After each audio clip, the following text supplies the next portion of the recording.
What did an ordinary day look like in the world's first cities when clay tablets were emails, canals were lifelines, and the gods watched from the roof of the ziggurat? Let's walk a day in ancient Mesopotamia and see how people actually lived. Between the Tigris and Euphrates, city life emerged from mud and river water. Not kings or conquerors' people. Farmers, brewers, scribes, shepherds, potters, and priests, all bound to the rhythms of flood and sun. To understand their world, we'll start before sunrise. The day begins in a narrow courtyard house, its mud brick walls cooling the night air. A small hearth smokes to life. Bread dough is flattened on a hot stone. Barley porridge simmers. Dates are shared. Children rub sleep from their eyes as the street stirs donkey hooves, a vendor calling for copper scraps, a neighbor bargaining for reeds. Water carriers pass with skin bags from the public well, because a household's first need is always the same: water. As the city wakes, the first prayers rise, two quick murmurs to Shamash or Inanna, a nod to luck and protection. And with that blessing, the workday begins. Just outside the walls, the true engine of Mesopotamia hums, fields cut by canals like veins. Farmers measure time by barley and silt. Shadoofs creak as they lift water into channels. Teams clear silt from ditches. An overseer checks the level against a clay marker. The soil is generous but demanding missa cleaning, and a canal chokes. Seed is sown by hand. Oxen drag wooden plows. Song keeps pace. Grain is the wage, the ration, the backbone of beer, bread, and trade.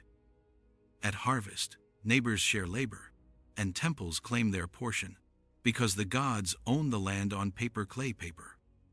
The fieldwork sets the rhythm, but the city's rhythm is different, and by mid-morning, it's in full swing.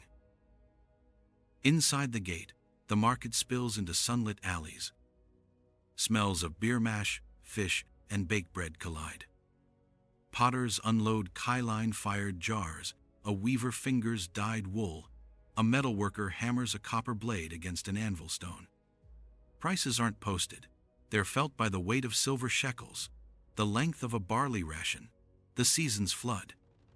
Everyone haggles, everyone trades. A brewer offers thick, sour beer through a reed straw, both breakfast and pay. Even the poorest can buy a bowl, because the market understands fractions of silver and fragments of bread. Amid the bustle, a man in a fringed robe takes notes on a small wet tablet. That's our next stop. The scribe's stylus is a triangle of reed, and the tablet is the city's memory. Names, debts, contracts, shipments, hymns all pressed into clay. He sits cross-legged in a courtyard school, where boys chant signs aloud. Wedge, wedge, wedge, meaning sheep, meaning field, meaning you owe me. Literacy is rare, but the scribe is essential, part accountant, part archivist, part legal system. Disputes over land or marriage gifts go through him. He knows the weight of a mina and the shape of a promise. When a tablet dries, it outlives the voices that made it. If the fields feed the city, clay keeps it honest. And over it all, the gods preside. The temple isn't distant, it's a workplace, warehouse, and kitchen for the divine. Priests oversee granaries, priestesses manage textiles, singers rehearse hymns, cooks prepare offerings. A sheep is inspected for blemishes. If the liver reads well, the omen is good. Ordinary people bring tiny gifts, a figurine, a jar of oil, a basket of dates, a whispered plea. The gods aren't abstract. They eat through the poor and rule through the rich. And because protection is never guaranteed, people ensure themselves another way, with community and law.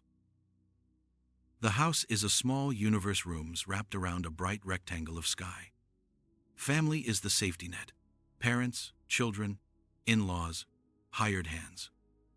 Marriage is a contract. Divorce, a clause.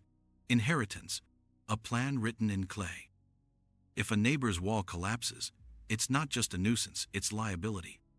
Law codes promise order. eye for eye, silver for injury, proof for accusation. But most disputes end at the doorframe with a mediator and an offering of bread. Even debt has rhythms: work a field, pay in barley, keep your tools. The rules are tight, but life finds its space: games, gossip, and songs. At midday, shade is a gift. Board games appear 20 squares, racing pieces, wagers in beer. A lyre twangs, a drummer keeps time, a storyteller chants of Gilgamesh and the cedar forest, of floods and kings and the friend who became a ghost. Children learn by listening. Identity passes in stories as much as in blood. The city isn't just labor, it's a choir of voices, and when the heat fades, they rise together again for one last push of work before dusk. Evening cools the alleys. Fires wink alive, herbs crackle in oil, the day's dust turns to scent. People climb to the flat roof to eat and talk. They count their luck: the canal held, the child's fever broke, the contract sealed. A mother hums a hymn to Nana, the moon god, as the pale disk rises. If it's summer, many will sleep up here, under the sweep of stars. Down below, a night watch walks the streets, and a seal is pressed on a storage jar.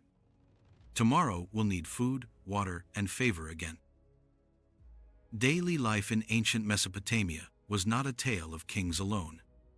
It was the choreography of canals and courtyards, of clay and custom, of prayers whispered and debts recorded. In the first cities, people learned how to live together, how to feed thousands, settle quarrels, honor gods, and steal a little joy from the heat. In their routines, we glimpse the origins of our own. The day ends, the tablet dries, and the city sleeps by the river, waiting for dawn.